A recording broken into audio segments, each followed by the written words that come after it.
Uppal to Narapally corridor పనులను త్వరగా పూర్తి చేసి దసరా నాటికి ప్రజలకు అందుబాటులోకి తీసుకొస్తామని మంత్రి కోమటిరెడ్డి వెంకటరెడ్డి స్పష్టం చేశారు. ఉప్పల్ ఎమ్మెల్యే బండారు లక్ష్మారెడ్డి, ఆలేరు ఎమ్మెల్యే బీర్ల ఐలయ్యలతో కలిసి ఫ్లైఓవర్ పనులను పరిశీలించారు.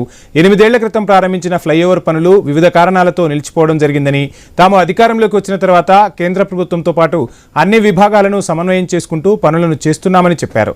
నగరంలో పీవీ ఎక్స్ప్రెస్ వే తర్వాత అత్యంత పొడవైన ఫ్లైఓవర్ ఇదేనని చెప్పారు. 6 లైన్లతో నిర్మాణం జరుగుతున్న కారణంగా పనులు ఆలస్యమయ్యాయని కోమటిరెడ్డి తెలిపారు.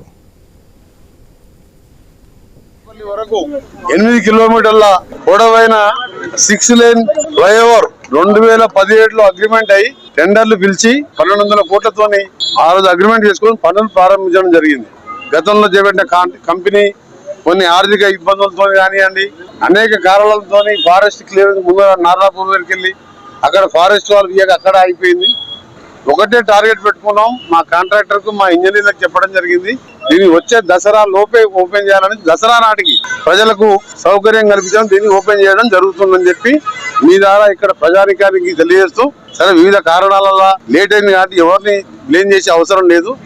ఇంకేమైనా ఇబ్బందులు ఉన్నాయని ఇప్పుడు కూడా అడిగిన కాంట్రాక్ట్ ఏమైనా ఇబ్బంది ఉంటే చెప్పు, మేము ఫుల్ సపోర్ట్ చేస్తాం. నారపల్లి వరకు